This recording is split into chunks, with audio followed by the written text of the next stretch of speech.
जब तक आप प्रभु का आश्रय नहीं लेंगे, कोई भी हो, कहीं के भी हो, और प्रभु का नाम जप नहीं करेंगे, तब तक आप कुछ भी कर लो, कुछ भी, आपको सुख और शांति नहीं मिलने वाली। ये हमारे शब्द याद रखना। इसमें चरित्र आपका दूषित हो रहा है, आपके विचार दूषित हो रहे हैं, आपकी मानसिकता दूषित हो रही है। अब आप अपने जीवन को ऐसे गर्त में गिराने जा रहे हैं जो पूरे जीवन आपको दुख देगा, क्योंकि आप एक सदगृहस्थ नहीं बन पाएंगे। ऐसे गंदी आदतें की और आपका ब्याह हो गया तो आप अपनी पत्नी से संतुष्ट नहीं रहेंगे। यदि आपके मन में काम आता है और आपने किसी से भी ऐसा संबंध रखा है, किसी क्रिया से, किसी व्यक्ति से, तो ये मन आपको वहीं जाके खड़ा कर देगा। इसको सहारा मत देना, ये उड़ेगा, उड़ के फिर आपके अधीन हो जाएगा। जैसे जल जहाज का कौवा उड़ करके विश्राम जल जहाज में ही पाएगा, कितना उड़ेगा। अगर उसको कहीं कोई और जहाज या टापू मिल जाए तो वहां बैठ जाएगा। ऐसे ही आपका मन उड़ेगा, विषयों में जाएगा, पर आप कहीं कोई ऐसा स्थान ना हो, कोई व्यक्ति ऐसा ना हो, कोई क्रिया ना ऐसा हो जिससे मन को आश्रय दिया हो, फिर वो कर बैठेगा, वो वहां पहुंच जाएगा। आश्रय न देना तो ये उड़ करके फिर आ जाएगा। बिल्कुल ये जीवन की वो दवा है जिससे आप बिल्कुल ठीक हो जाएंगे यदि ये जीवन में उतार लें। जहां जहां मन जाए तत्काल अपने प्रिया प्रीतम की भावना कीजिए। जब आपका मन आपको परास्त कर रहा है, जला रहा है, वो जलन सिर्फ मन को प्राप्त हो रही, आपको नहीं। यदि आप स्वीकृति नहीं देंगे तो आपसे पापाचरण नहीं करा पाएगा। जहां मन जाए और जाना कि गया, वो तत्काल लग जाएगा राधा वल्लभ श्री और फिर भाग जाए, फिर उसे लाना है। इसे कहते हैं अभ्यास योग। एक दिन ऐसा आएगा ये जाएगा ही नहीं। इस विषय में इतने कमजोर हो गए, सिंह का बच्चा होकर भेड़ों के संग में पिल्ले जैसा जीवन व्यतीत कर रहा है। अरे सिंह के बच्चा हो, भगवान के अंश हो, एक बार दहाड़ दोगे तो हजारों भेड़े प्राण बचाने के लिए भाग पड़ेंगे। ये छोटे मोटे नशे हैं। एक बार हिम्मत कर, एक बार चल। जो आपका अमंगल सोच रहा है, आप चुप हो जाओगे तो उसको थप्पड़ परमात्मा का लगेगा, और आपका थप्पड़ बहुत हल्का है और उसका लगेगा तो बहुत जोर का लगता है। उसके थप्पड़ में आवाज नहीं होती, लेकिन पीड़ा बहुत भयंकर होती है। अपने थप्पड़ में तो आवाज होगी, उतनी पीड़ा नहीं होगी। ऐसी घटना घटा देगा कि सारा दिमाग ठीक कर देगा। ये सबसे बड़ी कमी है जो हम निराश हो जाते हैं। किसी भी स्थिति में निराशा नहीं आनी चाहिए यार। मनुष्य जीवन में किसी भी स्थिति में निराशा नहीं आनी चाहिए। हम फेल हो जाएं, हम हार जाएं, हम घाटे में, हम विपत्ति में, ये सब बनी रहेगी क्या भैया? रात नहीं रही तो दिन नहीं रहेगा। मांस और शराब और कोई भी नशा ये तो कहीं प्रवेश ही नहीं है, पर धोखे से भी कभी बिल्कुल नहीं। ब्रह्मचर्य रहना है, भगवत प्राप्ति करना है, तो आप वृत्ति भगवदाकार है। वो खेल खेले, उनकी बात अलग है। महापुरुषों की तो 10 तोला जहर भी खा के पचा जाते, ऐसे संत हुए। ब्रह्मचर्य पालन करता है, रोग से लड़ने की सामर्थ्य आती है, शोक स्पर्श नहीं कर सकता, मोह पर विचार करने की सामर्थ्य आती है, प्रमाद स्थिति नहीं रहती, अकर्मण्यता नहीं रहती, अकाल मृत्यु नहीं होती। ब्रह्मचारी कभी विचारों से दरिद्र नहीं होता है, चिंता नहीं होती, उसके हिंसात्मक वृत्ति नहीं होती, द्वेष नहीं होता, ईर्ष्या नहीं होती, अशांति नहीं होती। ब्रह्मचर्य समस्त दोषों का नाश कर देता है। जिसको ब्रह्मचर्य धारण करना है, ध्यान देकर सुनिए। सबसे पहला कार्य उसकी दिनचर्या में, चाहे बच्चा हो, चाहे जवान हो, या जो कोई भी हो, प्रातः 4 बजे बिल्कुल जग जाना चाहिए। और जो 8-10 बजे तक सोता है, वो कोई भी हो, ब्रह्मचारी रह ही नहीं सकता, ब्रह्मचर्य रह ही नहीं सकता। वो स्वप्न दोष का शिकार होगा, वो नाना प्रकार की कुचेष्टाओं का शिकार होगा, पक्का। क्योंकि बुद्धि को सत्य प्रकाश की तरफ प्रेरित करने वाले भगवान भुवन भास्कर हैं। वो पधार रहे हो, आप सो रहे हो सैया पे, आपकी आयु, श्री, कीर्ति, बल सब नष्ट होगा। 4 बजे तड़के उठो, भगवान का नाम स्मरण करो, जल पियो, शौच जाओ, स्नान करो, 2 किलोमीटर दौड़ो, 10-15 मिनट दंड बैठक मारो। अभी देखो शरीर चमकने लगे, अभी पवित्र भोजन पाओ। ये पिज्जा बर्गर खा करके, चाउमीन पाउमीन खा करके थोड़ी कोई स्वस्थ होता है। आजकल की यही सब खा रहे, बाजार का खान पान पसंद है, होटल का खान पान पसंद। अरे आधा किलो माठा, 100 ग्राम मक्खन और 4 रोटी, पाव देखो अभी कैसे होते हो। एक एक चेष्टा आपकी शास्त्र सम्मत होनी चाहिए, नहीं फेल हो जाओगे फिर कुछ नहीं हो, मुझे बल्ब की तरह हो किसी काम के लिए। हर समय ब्रह्मचर्य का संरक्षण कैसे हो ये तुम्हें सोचते रहना। ब्रह्मचारी हो चाहे लड़की हो, शरीर हो चाहे पुरुष शरीर हो, ब्रह्मचर्य परमार्थ की ऊंचाई पर चढ़ने के लिए एक आवश्यक वस्तु है। ब्रह्मचर्य एक विलक्षण महाव्रत है।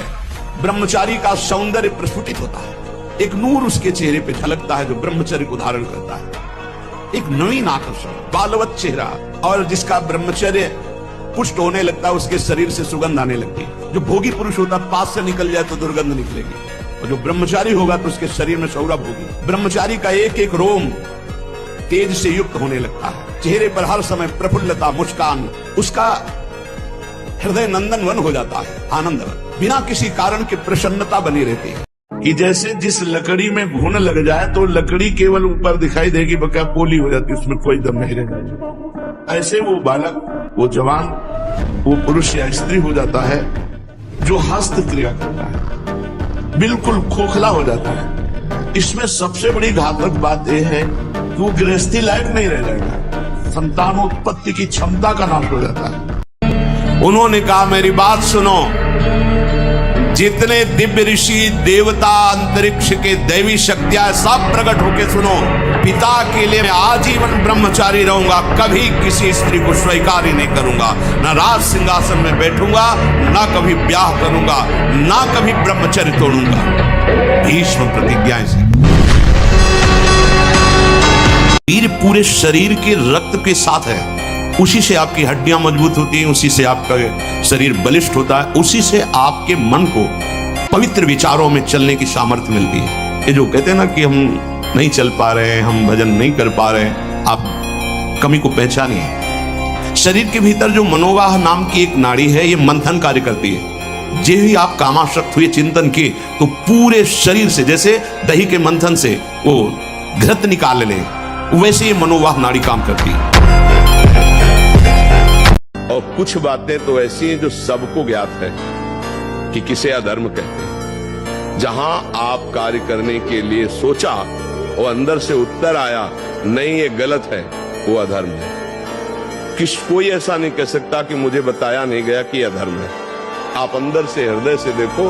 आप जब गलत कार्य करने चलोगे तो भगवान जो सबके हृदय में बैठे वो प्रेरणा कर, ये पाप है, ये गलत है। मन कहता है नहीं कोई गलत नहीं, सब चलता है, बस वो आगे बढ़ता चला जाता है और फिर मलिन इतना हो जाता है कि अंदर से आवाज आना बंद हो जाती है। अब एकाग्रता के लिए पावर चाहिए, अभ्यास का और ब्रह्मचर्य का भी।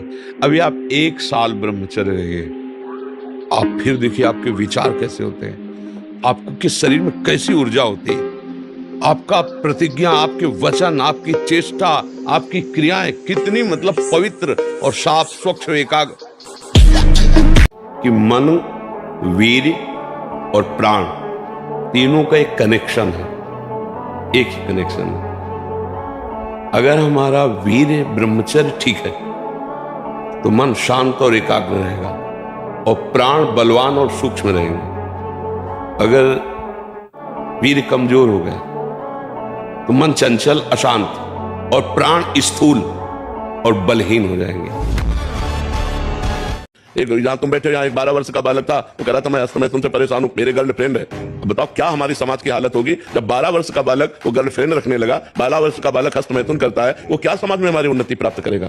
तो इसलिए नौजवानों से सबसे प्रार्थना है कि बुद्धि के विकास के लिए और जीवन को सुखमय काटने के लिए ब्रह्मचर्य को धारण करें। ब्रह्मचर्य के बिना बात नहीं। और ब्रह्मचर्य धारण वही कर सकता है जो समय से उठता है, ब्रह्म मुहूर्त में व्यायाम करता है और थोड़ा दौड़ भाग करता है। 2-3 किलोमीटर दौड़ा, आधा घंटा व्यायाम किया, 15-20 मिनट प्राणायाम किया, तब उसके अंदर दिव्यता आती है। फिर देखो जो पढ़ोगे वो आपको याद रहेगा। ब्रह्मचारी को सबसे पहले अपनी रसना पर नियंत्रण रखना आवश्यक है। जबान पर, जबान बिगड़ी सब बिगड़ा। गंदे आचरण वाले, जिनको पवित्रता का ज्ञान नहीं, जिनको केवल अर्थ पिशाच हैं, नाना प्रकार की अपवित्रताएं करके तुम्हें भोजन परोसते हो, गरम गरम तुम्हारे सामने आया, तुम अमृत समझ के खा रहे हो, तुम्हारी बुद्धि नहीं खराब हो जाएगी। सबसे पहले सतमार्ग में चलने वाले को इस रसेंद्री को मारना होता है। रसेंद्री, ये जीत गए, सब जीत गए। उपासक का चेहरा अग्नि ज्योति में, ज्योति में, ऐसा नहीं तो सांवला रंग है तो खिल नहीं पा रहा, नहीं। ब्रह्मचर्य और नियम ऐसे कमल के फूल का जैसा चेहरा हो जाता है, खिल जाता है। मुख प्रसन्न तन तेज विराजा, कीने से रामचंद्र कर काजा। अगर नाम जप करोगे तुम्हारे अध्यात्म बल की वृद्धि होगी। अध्यात्म बल जब बढ़ता है तो बुद्धि प्रवीण हो जाती है। जब बुद्धि प्रवीण होती तो एक सेकंड में निर्णय कर देगी ठीक है कि नहीं ठीक है। तो आश्रय भगवान का। इस समय ब्रह्मचर्य रहो तो आपकी स्मृति, आपका बल, आपकी चेतना जागृत रहेगी। ब्रह्मचर्य अध्यात्म पावर पुष्ट, ब्रह्मचर्य संकल्प पावर पुष्ट, ब्रह्मचर्य सर्दी गर्मी बरसात पीड़ा इनको सहने की सामर्थ्य उसमें आती है। कैसे साधक हो? जहां मन आया वहां तुम्हारी नेत्रेंद्री जा रही, जो मन आया श्रवणेंद्री से सुन रहे, जो मन आया वाक्येंद्री से। ये क्या है? साधना हो रही। बहुत सावधान।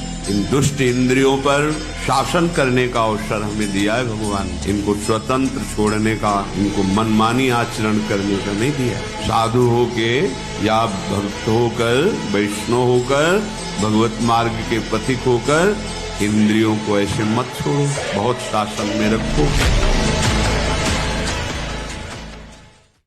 इस लोक में परलोक में सब आनंद ही आनंद रहेगा। नाम जपत मंगल दिशि दशहु, दसों दिशाएं मंगलमयी होंगी।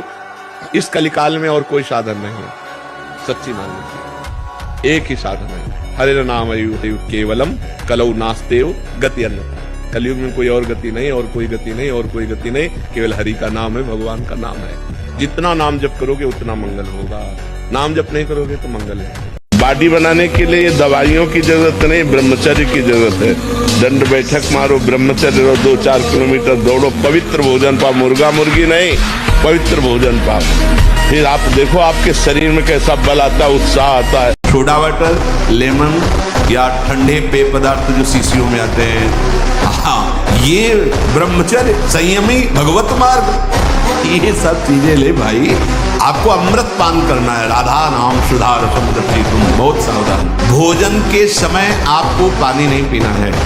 यह अभ्यास आपकी दिनचर्या में बहुत बाधा पहुंचा देगा। यदि आप भोजन के साथ पानी पीते हैं, गैस बनना शुरू हो जाएगी, कब्ज बनना शुरू हो जाएगा, आप परेशान हो जाएंगे। बूढ़ा हो गया हूं, नहीं तो जटायु ने तो युद्ध करके वीरगति को प्राप्त हुई। रावण को अपनी चोंच और पंजों से फाड़ के फेंक करके जानकी को उठा करके राम जी के पास रख देता है, इतनी सामर्थ्य है। जिसे निकालने में इतना आनंद समझते उसको रोक के तो देखो, बहादुर बन जाओगे। माया पर विजय प्राप्त करोगे। हर विपत्ति, हर संकट को रौंदने की सामर्थ्य। यदि माया से मुक्त होना है तो सहने का अभ्यास रखो।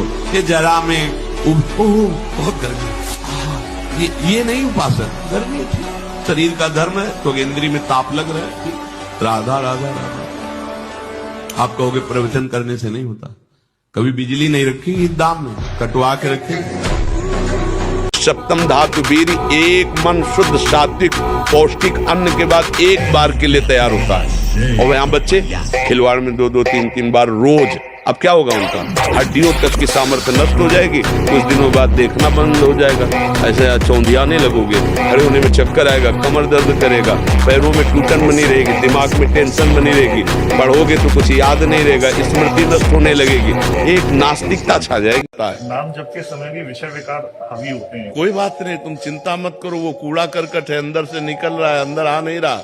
जब नाम जप करते हैं वो गंदी गंदी बातें मन में आती हैं तो मन में आती नहीं है, वो मन से जाती हैं, क्योंकि नाम जब चल रहा है वो मन को निर्मल कर रहा है। और उस समय ऐसी भावना करो कि हमारे मन से गंदगी निकल रही है, आ नहीं रही, क्योंकि भगवान के नाम का पहरा है। नाम पाहरू दिवस निशी, तो पहरेदार बहुत जोर का है तो अंदर तो आ नहीं सकता। संयम से रहो, व्यायाम करो, भजन करो, सत्संग सुनो, सबको सुख पहुंचाने की भावना रख। अभी कमल जैसे खिले रहोगे। जब हमारी वीर शक्ति क्षीण हो जाती है, स्मृति कमजोर होने लगती है, तो घबराहट पैदा होने लगती है, हमें अपने ऊपर विश्वास नहीं होता, तभी तो घबराहट पैदा होती है। नहीं, नाम जप करो, थोड़ा व्यायाम करते हो, दंड बैठक मानते हो, हाँ, ब्रह्मचर्य से रहो और सात्विक भोजन करो और नाम जप करो, एकदम हाजिर जवाब, एकदम सिंधवत रहो। मतलब हम चिंतन शून्य होना चाहते हैं। 6 घंटे नींद में जो सुख मिलता है वो क्या होता है? और तमोगुण में चले गए और चिंतन खत्म हो गया, तो इंद्रियां फ्रेश हो गई कि नहीं हो गई? अगर जागृत में संसार का चिंतन छोड़ के भगवान का चिंतन करो तो आप देखो इंद्रियां अमरत्व वाला तुम्हें आनंद देंगी, अविनाशी आनंद देने लगेगी। तो हम सबसे प्रार्थना करते हैं जब कोई कार्य में एकाग्र हो तो वो कर्म भगवान को समर्पित कर दो, खाली समय में नाम जप करो, राधा राधा राधा राधा। आप देखो डिप्रेशन न उड़ जाए तो बताना। जिंदा भुनोगे, क्योंकि जिंदा भून के खाया है। जैसे तुमने काटा है ना, ऐसे फटोगे रोड में, चिथड़े उड़ जाएंगे। काल कभी नहीं बख्शेगा। प्रार्थना मान लो तो मान लो, नहीं परिणाम आगे चल के देख लेना। इसी जन्म में तुम्हें समझ में आ जाएगा, इसी जन्म में अंतिम श्रेणी तक समझ में आ जाएगा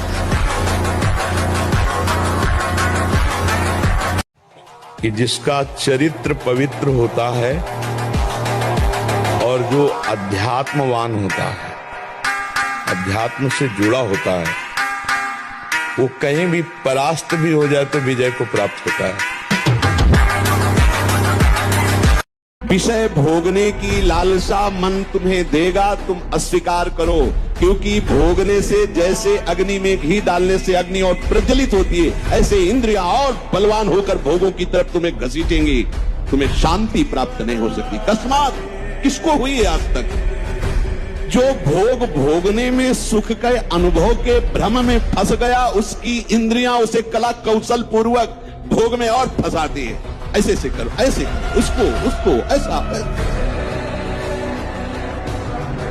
और पावर तो ब्रह्मचर्य है। जो ब्रह्मचर्य से रहता है अपार सामर्थ्य उसमें रहती है, देखने की, सुनने की, बोलने की, चलने की, फिरने की, उठने की। शरीर में बिल्कुल कोई भयानक रोग प्रारब्ध वसात हो तो भी कोई कष्ट उसको गिरा नहीं सकता। और ब्रह्मचर्य क्षीण है तो जवान है, कमर में दर्द, गांठ में दर्द, 24-25 की अवस्था गांठ में दर्द। ये तो 70-80 वालों के बोले ग्रीस खत्म हो गई गांठ, बोले गांठ की चिकनाहट ग्रीस खत्म हो गई। तुम्हारी गांठ में जो ब्रह्मचर्य रूपी ग्रीस थी उसी को नष्ट कर दिया। तो जोड़ों में कहां से पहुंचे? सब पावर उसी से बनता है। जो ब्रह्मचर्य से रहता है अपार सामर्थ्य उसमें रहती है।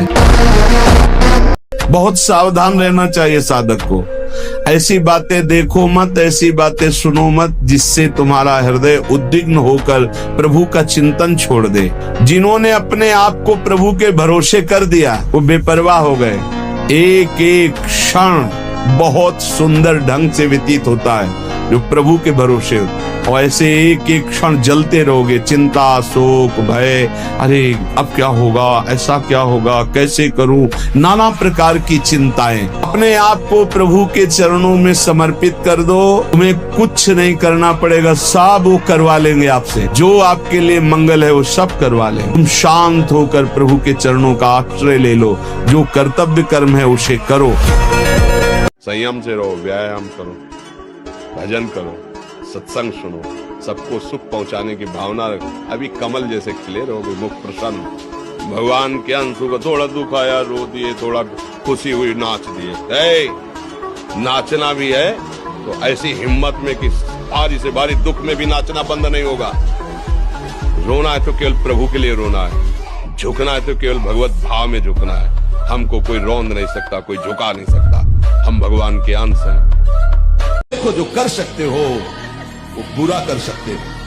देख लो, ये प्रवचन नहीं है, देख लो। हम जो कह रहे हैं देखो, झांक के देखो। अगर छूट हो जाए तो तुम कहां गिरे हो देख लो, अब भी देख लो। कहां तुम्हारा चिंतन है, तुम्हारे चिंतन की स्थिति क्या है, तुम्हारे हृदय की मांग क्या है, तुम्हारी दृष्टि कहां है, उसे देख लो, अंदर से देख लो। अगर रुके हुए हो तो कृपा की बाढ़ ने तुम्हें रोक रखा है। चुपचाप कृपा की उस महामहिमा की आकर्षण वृत्ति से अपने लक्ष्य की प्राप्ति करो। हमें कुछ नहीं जानना, राधा श्री राधा श्री राधा। हमें कुछ नहीं पाना, राधा श्री राधा श्री राधा। सब कुछ प्राप्त हो जाएगा। कुलापा नहीं चलता यहाँ, ओस चलेगा ओस। घनीभूत भक्ति, और वो होती भक्तों के चरणों से, हरि भक्तों के चरणों से। जरा भी आप प्रश्नवाचक चिन्ह आपके सामने लग गया तो शरणागति में कलंक लग जाएगा। नहीं भगवत प्राप्ति का माइक से ठेका लेते हैं। ये जो वीर शक्ति है ये अमोघ बल प्रदान करती है। स्मृति शरीर में एकदम बिजली जैसा करंट, रात दिन एकदम उत्साह पूर्वक कार्य करते रहो, फिर भी थकान ना आना। वर्षों की बात तुम्हारी स्मृति में रहना। कोई बात पकड़ लो तो हजारों बार उसका चिंतन करने की सामर्थ्य रखना। अगर मंत्र पकड़ लिया तो मंत्र ही चल रहा है, नाम पकड़ लिया तो नाम। समझो जो मूल जड़ है, नींव है साधना की, बिल्डिंग की नींव है, वही मजबूत नहीं तो बिल्डिंग कहाँ से खड़ी हो जाएगी। ब्रह्मचर्य, गृहस्थ, वानप्रस्थ, संन्यास, ये 4 आश्रम हमारे हैं। अब ब्रह्मचर्य गोल हो गया तो कैसे उसमें गृहस्थ खड़ा हो पावे, कैसे वानप्रस्थ हो पावे, कैसे सन्यासी हो पावे। तो मूल ब्रह्मचर्य आश्रम है। उपासक जब ये निश्चय कर ले कि मुझे इससे अपना पिंड छुड़ाना है, तो बहुत समय तक वो वृत्तियां उसको जलाएंगी, वो उसको सहे, उनके अनुसार कोई चेष्टा न करे। यम ही न व्यथ्यन्ते पुरुषम पुरुषर्षभ शम दुखा सुखाधीनम सोमृतत्वाय कल्पते। जो इस व्यथा को सह जाता है, व्यथित नहीं होता है, वो परम पद का अधिकारी हो जाता है। जिस उपासक को ये बात समझ में आ गई, इष्ट के सिवा कुछ नहीं, न इस लोक के भोगों में राग, न परलोक के सुने हुए भोगों में राग। जब इस लोक के किसी भी भोग का आकर्षण उपासक के अंदर नहीं रहता, तब दैवी आकर्षण उपस्थित होता है। पूज्यपाद उड़िया बाबा के पास ऐसी देव सुंदरियां स्वर्ण में, स्वर्ण की थालों में विभिन्न प्रकार के खाद्य पदार्थ लेकर, और बाबा मुझे स्वीकार करो, भोग स्वीकार करो। भाग पड़े बाबा, और जब भागे बहुत और अंदर से पुकारा गुरुदेव, तब पीछे मुड़ के देखा कुछ नहीं। समझो कितना कठिन है। यहाँ ही नहीं, यहां से लेकर ब्रह्मलोक तक कोई भी भोग उतरे और तुम्हारा मन चलायमान ना हो। एक बार सब छोड़ दो, ऐसे हो जाओ और नाम पकड़ लो, और फिर हमें बताना 15 साल से आप अभ्यास कर रहे हो, और ये अभ्यास करके फिर कभी मिलना तो हमें आप बताना कि आपको क्या लगा। 15 साल का ये फल है जो हम आपको बता रहे हैं। अब इस जन्म में हम पशु थोड़ी कि पूर्व के कर्मों को भोगते रह जाएं। अब हम ऐसे नवीन कर्मों का अनुष्ठान करेंगे, भागवतिक कर्मों का, जिससे पुराने कर्मों को विध्वंस करके हम भगवत प्राप्ति करेंगे। हम महान स्थिति को प्राप्त हो, क्योंकि महान परमात्मा के अंश हैं। पहले तो आप रोइए मत, किसी भी पीड़ा में रोइए। रोना है तो प्रभु के प्यार में रोइए, बस। ये आंसू केवल प्रभु के प्यार के लिए नहीं, हर परिस्थिति को सहने के लिए तैयार रहो। भगवान के जन हो, ऐसे छोटी मोटी बात आई रो दिया बच्चों की तरह नहीं। 100 बार गिरेंगे फिर भी हम चढ़ाई करेंगे इस पर। इसका अभ्यास है हमको नष्ट करने का। तो आज से हम प्रण लेते हैं कि तू हमें कितनी बार गिराएगा। अविनाशी का बच्चा हूं, अविनाशी ही हूं। शरीर बदलते रहेंगे लेकिन हम तेरे को देख लेंगे एक दिन तुम जीत जाओगे। अभ्यास, प्रमाद स्थिति नहीं, भोगों में मनोरंजन नहीं, अभ्यास। अभ्यास विजय दिलाएगा। यही अभ्यास भगवत स्वरूप है। जिस लक्ष्य पे हम लगे उसको हम पार करें, उस पर पहुंचे। क्या नहीं प्राप्त हो, क्या नहीं हो सकता। आत्मविश्वास और आत्मबल इतना नष्ट हो गया कि मरने का ख्याल आता है महाराज। मरना ही है ना तो लगा लंगोटी। मरना है तो ऐसा मर के अमर हो जा। मरने जैसा दुख सहना चाहता ना, लगा लंगोटी और 2 रोटी मांग के खाओ, रात दिन भजन कर, देख पूरे विश्व को हिला न दे सके, पूरे विश्व को झुकाने की ताकत आ जाए। वीरों की बात सुनो तो जय गिर चरण दे हनुमंता, चले सुगा पाताल तुरंता। जिम अमोघ रघुपति कर बाना, ये ही बात चले हनुमाना, बाल ब्रह्मचारी हनुमान।